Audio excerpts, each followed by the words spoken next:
오늘은 창세기 45장의 말씀을 살펴보겠습니다. 창세기 45장 1절로 15절의 말씀을 우리 같이 읽겠습니다. 요셉이 시종하는 자들 앞에서 그 정을 억제하지 못하여 소리질러 모든 사람을 자기에서 물러가라 하고 그 형제들에게 자기를 알리니 그때 그와 함께 한 다른 사람이 없었더라. 요셉이 큰 소리로 우니 애굽 사람에게 들리며 바로의 궁중에 들리더라. 요셉이 그 형들에게 이르되 나는 요셉이라. 내 아버지께서 아직 살아 계시니까? 형들이 그 앞에서 놀라서 대답하지 못하더라. 요셉이 형들에게 이르되 내게로 가까이 오소서. 그들이 가까이 가니 이르되 나는 당신들의 아우 요셉이니 당신들이 애굽의 판자라. 당신들이 나를 이곳에 팔았다고 해서 근심하지 마소서. 한탄하지 마소서. 하나님이 생명을 구원하시려고 나를 당신들보다 먼저 보내셨나이다. 이 땅에 2년 동안 흉년이 들었으나 아직 5년은 밭갈이도 못하고 추수도 못할지라. 하나님이 큰 구원으로 당신들의 생명을 보존하고 당신들의 후손을 세상에 두시려고 나를 당신들보다 먼저 보내셨나니 그런즉 나를 이리로 보낸 이는 당신들이 아니요 하나님이시라. 하나님이 나를 바로에게 아버지로 삼으시고 그 온 집의 주로 삼으시며 애굽 온 땅의 통치자로 삼으셨나이다. 당신들은 속히 아버지께로 올라가서 아뢰기를 아버지의 아들 요셉의 말에 하나님이 나를 애굽 전국의 주로 세우셨으니 지체 말고 내게로 내려오사 아버지의 아들들과 아버지의 손자들과 아버지의 양과 소와 모든 소유가 고센 땅에 머물며 나와 가깝게 하소서. 흉년이 아직 5해가 있으니 내가 거기서 아버지를 봉양하리이다. 아버지와 아버지의 가족과 아버지께 속한 모든 사람에게 부족함이 없도록 하겠나이다 하더라고 전하소서.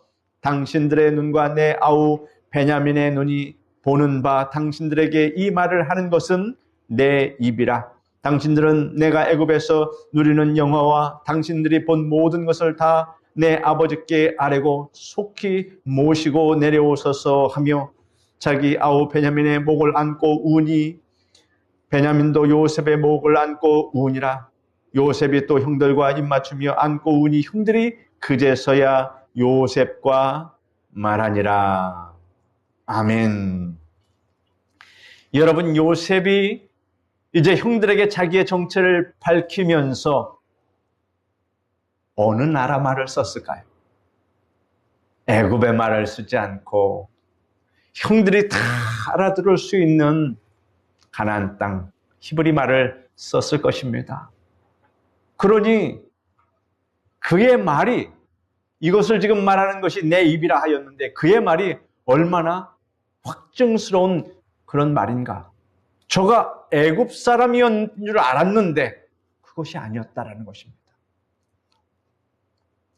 1절과 2절에 보면 요셉이 시종하는 자들 앞에서 그 정을 억제하지 못하여 소리질러 모든 사람을 자기에게서 물러가라 하고 그 형제들에게 자기를 알리니 그때 그와 함께한 다른 사람이 없었더라. 요셉이 큰 소리로 우니 애굽 사람에게 들리며 바로의 궁중에 들리더라 하였습니다. 요셉은 형제들의 그 심중을 거듭 시험하고 확인하였습니다. 그리고 이제 그 끓어오르는 정을 억제하지 못하고 보면 방성대곡했다 그런 얘기입니다. 만약에 그 베냐민을 벌모로 놔두고 자기들만 살겠다 했으면 이렇게 했겠습니까? 왜 방성대곡을 했을까? 한번 생각을 해보십시오. 비록 형들이 자기를 미워해서 애굽의 노예로 팔았지만 그 악한 마음을 끝까지 지금까지 견지하고 자기 친동생마저도 그렇게 무정하게 만약에 대했다면 용서하지 않았을 것입니다. 그런데 비록 한때 잘못은 했어도 저들이 그것에 대해서 뉘우치고 회개하고 자기 친동생을 자기처럼 그렇게 아끼고 유다가 차라리 나를 볼모로 남겨두고 베냐민을 돌려보내달라. 그렇지 않으면 아버지가 살지 못한다. 이런 말을 할 때 이 형들이 한때는 그랬지만 그래도 아버지께 대한 그 효성은 참으로 지극한 것을 깨닫고서 형들에 대한 원한과 원망이 다 녹아진 겁니다. 사람이 한때 잘못했어도 그 잘못을 뉘우치고 돌아서면 용서해주고 싶은 마음은 저절로 듭니다. 그러나 그것을 끝까지 고집하고 나가는 사람은 미워도 너무 밉습니다. 우리 부모님들이 아이가 잘못하면 회초리를 듭니다. 그럼 회초리를 치다가 회초리를 치면 부모님의 마음이 기쁘겠습니까? 내 자식을 때리는데 마음이 아프죠. 그러면 어떤 마음이 듭니까?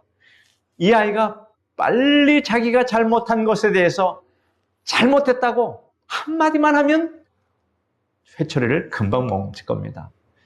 그런데 회초리를 치는데 아이가 잘못했다는 소리는 안 하고 고집을 끝까지 부립니다. 그러면 부모가 참다 못해서 어떡합니까? 잘못했다고 말해. 잘못했다고 말해. 왜 그런 얘기를 합니까? 나는 그만 때리고 싶다 그런 얘기입니다. 얘가 잘못했다는 말을 안 하니까 계속 때릴 수밖에 없고 서로 기싸움을 하게 되는 거죠. 여러분, 잘못했다고 회개하는 자에게 하나님께서 7번씩 70번이라도 용서하라고 그렇게 하신 말씀은 바로 그겁니다. 우리가 용서하지 못할 그런 죄는 없습니다. 성령을 거스르는 죄 외에는. 그러므로 요셉이 방송대곡한 것은 형들이 회개하고 뉘우쳤다라는 것을 확인했기 때문에 요셉의 마음을 감동시킨 겁니다. 특별히 유다가 그 역할을 감당했다라고 하는 사실입니다. 3절과 4절에 보면 요셉이 그 형들에게 이르되 나는 요셉이라 내 아버지께서 아직 살아 계십니까? 형들이 그 앞에서 놀라서 대답하지 못하더라. 요셉이 형들에게 이르되 내게 가까이 오소서. 그들이 가까이 가니 이르되 나는 당신들의 아우 요셉이니 당신들이 애굽의 판자라. 이렇게 말합니다. 요셉이 가장 먼저 물은 것은 아버지의 안부였습니다. 왜일까요? 아버지가 자기를 얼마나 사랑했는지 그걸 알기 때문에 그걸 잊지 못합니다. 여러분, 부모님의 사랑을 받은 사람은 죽을 때까지 자식은 그 부모님의 사랑을 잊지 않습니다. 비록 철없어 보이는 것 같지만 어머니 아버지에게 받아놓은 그 사랑은 세월이 지나면 지날수록 더 내 마음속에 깊이 쌓아집니다. 그러므로 우리가 한탄할 것 없습니다. 우리가 할 일, 부모로서 할 일을 다 하면 그것으로 된 겁니다. 그가 그 사랑을 받아서 진실로 부모님의 사랑을 깨닫고 철들어 산다면 참으로 감사한 거고, 그러나 부모님의 사랑을 많이 받은 사람은 결코 그 사랑을 배반하지 않는다. 왜 우리가 일평생 하나님을 이렇게 예배하고 찬양하고 이렇게 섬깁니까? 하나님의 그 사랑을 너무나도 감격스럽게 받았기 때문에 그 사랑을 우리가 알기 때문에 하나님을 이렇게 사랑해서 예배드리는 겁니다. 그러므로 여러분, 사랑을 베풀 수 있는 시간이 주어졌을 때 한없는 사랑, 내리사랑이죠. 내리사랑을 많이 부어 주시기를 바랍니다. 하나님도 우리를 언제나 사랑하고 계십니다. 5절에 보면 당신들이 나를 이곳에 팔았다고 해서 근심하지 마소서, 한탄하지 마소서. 하나님이 생명을 구원하시려고 나를 당신들보다 먼저 보내셨나이다. 이렇게 말합니다. 요셉은 이 모든 것이 하나님이 우리를 구원하기 위한 섭리였다고 깨닫고 말하는 것입니다. 많은 인생의 풍랑을 만나고 환난을 만난 사람, 고초를 만난 사람들은 가만히 돌이키면서 생각합니다. 왜 내게 이러한 역경과 환난을 만났을까? 요셉 또한 그 어린 나이에 왜 내가 이 낯선 애굽 땅에 팔려왔을까?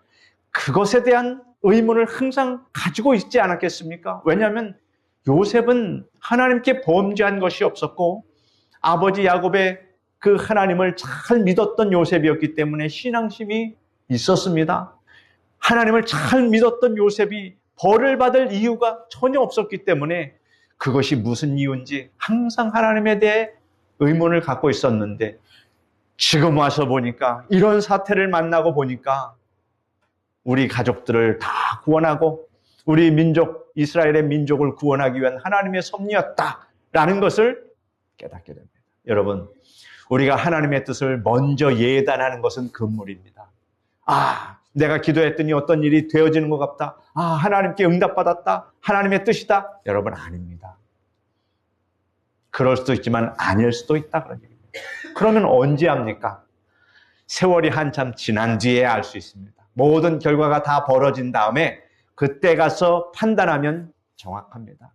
그러나 일이 되어져 가는 상황 속에서 이것은 하나님의 뜻이다. 먼저 섣불리 막 판단하고 돌진하여 나가다가 구덩이에 빠지는 경우가 있습니다.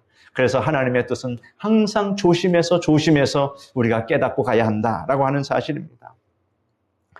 하나님이 당신들의 생명을 보존하고 당신들의 후손에 세상을 두시려고, 후손을 세상에 두시려고 나를 당신들보다 먼저 보내셨으니 나를 이리로 보낸 이는 당신들이 아니요 하나님이십니다. 그래서 하나님이 나를 애굽 온 땅의 통치자로 삼으셨습니다. 이것이 요셉이 이 환난과 역경과 고난 속에서 깨달은 하나님의 뜻이었다라고 하는 사실을 우리에게 알려줍니다.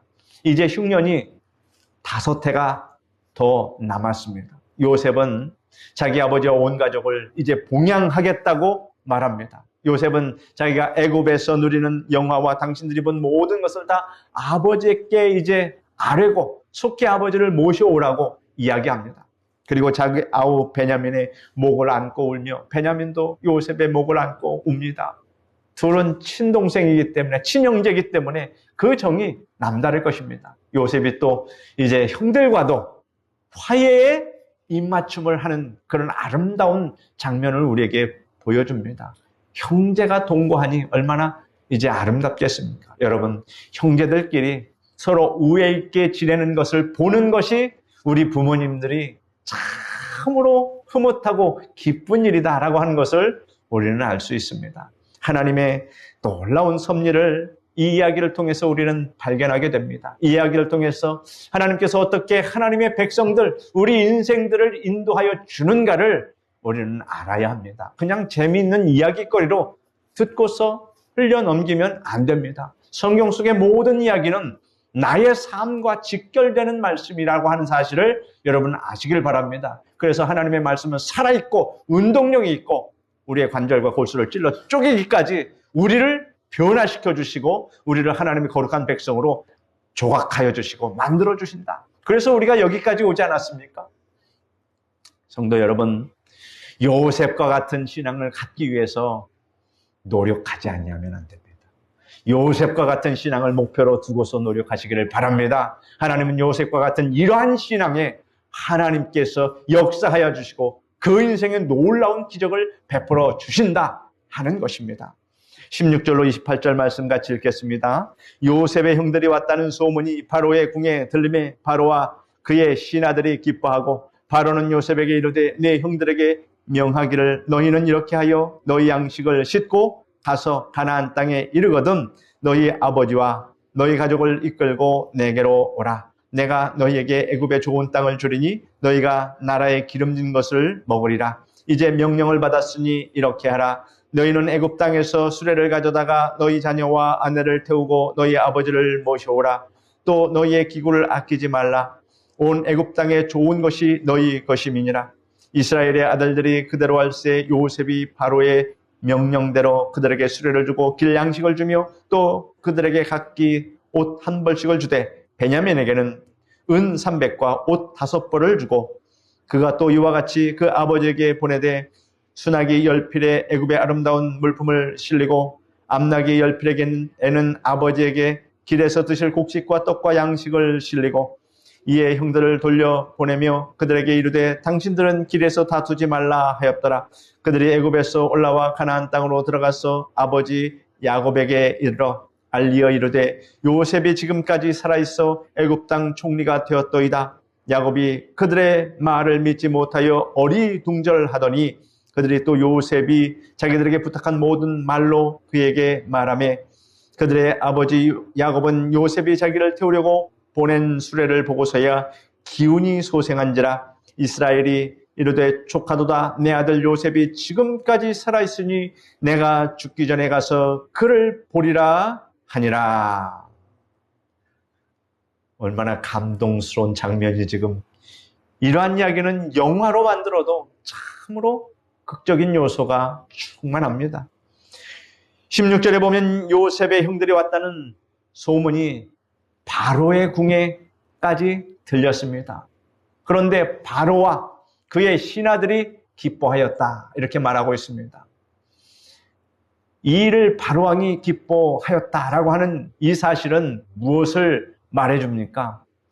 요셉이 참으로 성실하게, 참으로 지혜롭게 바로가 맡겨준 모든 총리의 역할을, 나라의 모든 살림을 잘 이끌어갔다라는 것을 반증하고 있는 겁니다. 일을 맡겼는데 그가 일을 불성실하게 하면 어디서 기뻐하겠습니까?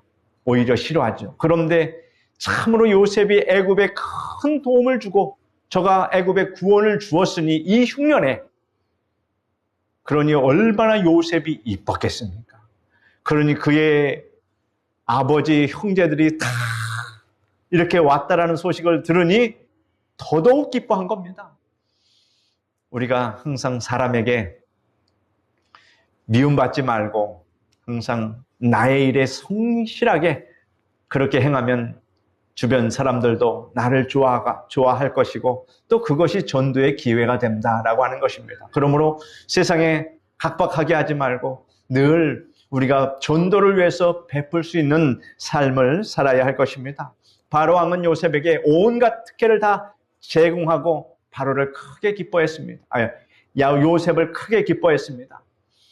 바로가 요셉에게 말하기를 너는 양식을 싣고 가서 가나안 땅에 이르거든 너희 아버지와 너희 가족들을 다 내게로 이끌어와서 내가 너에게 애굽의 좋은 땅을 아예 줄 테니까, 기름진 땅을 줄 테니까 거기서 먹어라, 이렇게 얘기합니다. 너희는 애굽 땅에서 수레를 가져다가 너희 자녀들과 아내를 태우고 너희 아버지를 모셔오라, 이렇게 말합니다. 그 길이 너무나 험하고 머니 수레를 있는 대로 다 보내는데 보통 수레가 아니라 리무진 수레입니다. 일반 사람들이 타는 수레가 아니라 왕이 타는 수레, 왕족들이 타는 수레, 그걸 전부 다 모아다가 이제 군사들과 함께 보냈죠. 그것을 형제들이 끌고 갔겠습니까? 그러니 그 행렬이 얼마나 장관이었겠습니까? 그 수레들을 20여 필의 수레들, 모든 물품을 실은 수레들이 깃발을 또 들고서 가는 그 행렬을 볼 때 동네 사람들이 다 뛰어나왔을 것입니다. 그런데 그 수레가 어디로 갈까 했더니 야곱의 집에 딱 머물러서 형제들이 다 그 집으로 들어갑니다. 요셉의 명대로 그렇게 다 각기 야곱의 바로 왕의 그 명대로 요셉이 명을 듣고서 각각 옷을 한 벌씩 주고 또 베냐민에게는 은도 주고 옷을 5벌이나 특별하게 줬습니다. 그리고 그 물품을 다 실어서 이제 도착해서 아버지에게 이야기하는데 아버지가 기가 막히죠. 전혀 생각지도 못했던 이야기를 합니다. 요셉이 지금까지 살아있고 애굽의 총리가 되었다라는 이 말을 들으니 믿지 못하고 어리둥절합니다. 쟤네들이 뭘 잘못 먹었나, 이렇게 생각할 수도 있습니다. 너무나 황당하면 그렇지 않습니까? 형제들이 요셉에게 자기들에게 부탁한 모든 말을, 요셉이 형들에게 부탁한 모든 말들을 그 형들이 이제 아버지에게 다 이야기하는데 그것을 보고 믿은 것이 아니라 애굽에서 가져온 수레들을 보고서, 그 짐들을 보고서 이제 눈이 번쩍 띄어지고 그 다음에 이제 기운이 번쩍 난 겁니다. 야곱이 많이 노쇠하지 않았습니까? 야곱이 감탄하고 기뻐하면서 뭐라고 얘기합니까? 내 아들 요셉이 지금까지 살아있으니 내가 죽기 전에 가서 그를 보리라, 이렇게 말합니다. 그 말에 얼마나 힘찬 기운이 들어갔겠습니까? 지금까지 여러분, 죽었던 자식이 돌아온다는 건 저나 여러분이나 경험해보지 못하지 않았습니까? 만약에 그렇다면 정말로 자다가도 벌떡 일어날 그러한 일 아니겠습니까? 우리 사랑하는 성도 여러분, 요셉이 애굽으로 팔려간 그의 인생은 참으로 비극적이었으나 하나님은 모든 것을 전화 위복으로 만들어 주셨다라고 하는 이 사실을 여러분 굳게 믿으시길 바랍니다. 하나님 안에서 끝까지 믿음을 지키는 자에게는 하나님께서 모든 것을 합력하여 선을 이루고 전화위복으로 바꿔주시고 그 복을 받는 것을 스스로 느낄 수 있을 정도로 복을 하나님께서 주신다라고 하는 사실. 요셉이 이와 같이 된 것은 하나님의 뜻이었으며 하나님의 계획에 요셉이 쓰임받은 사람이었다라고 하는 사실입니다. 요셉의 신앙을 여러분 이러한 상황을 만나도록 하나님께서 계획하실 때에 그냥 요셉이 그냥 된 것이 아니죠.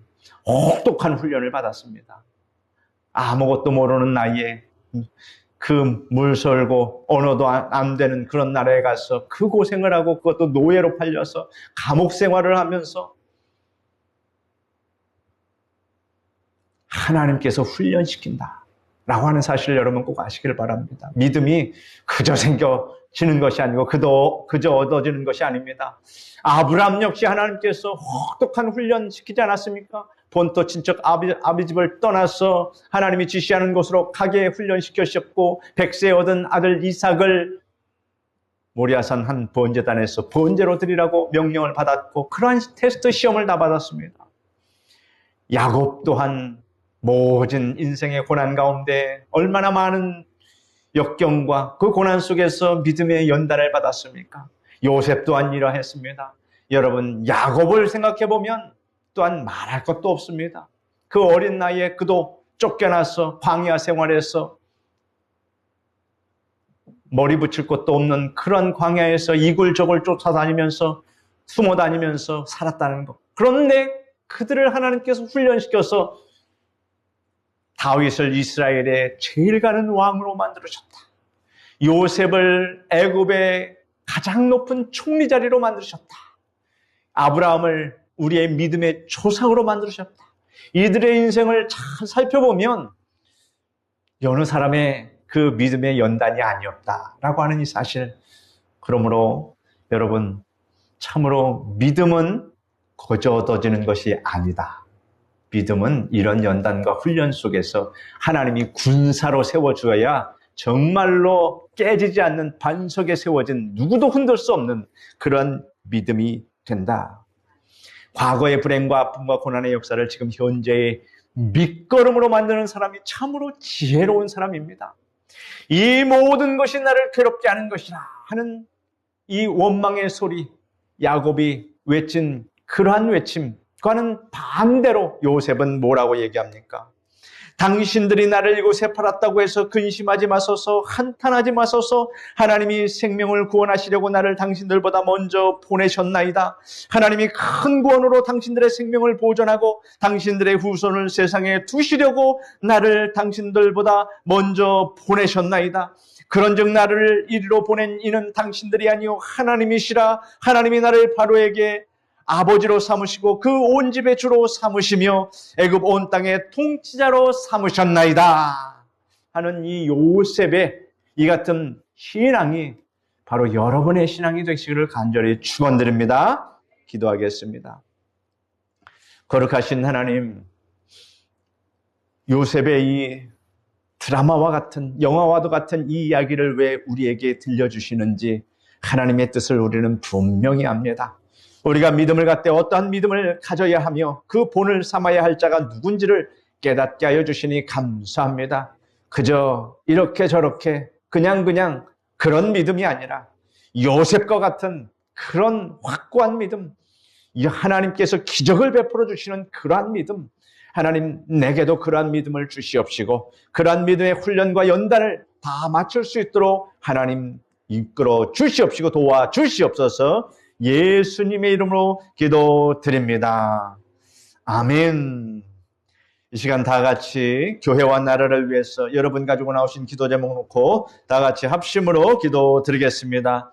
오 거룩하신 하나님 아버지 은혜를 감사합니다. 하나님께서 이처럼 사랑하여 주셔서 저희들 하나님 앞에 기도할 수 있도록 아버지 인도하여 주시니 감사합니다. 주여 이 나라를 지켜주시옵시고 역사하여 주시옵소서.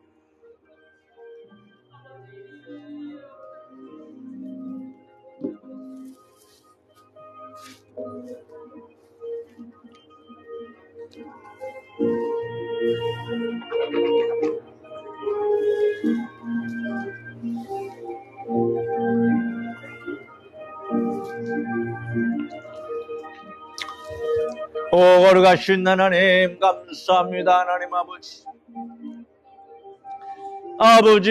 아버지, 아버지요, 아버지 감사합니다. 하나님께서 사랑하여 주시고 아버지 인도하여 주시니 감사합니다. 아버지 때를 따라 돕는 은혜로 역사하여 주시옵시고 아버지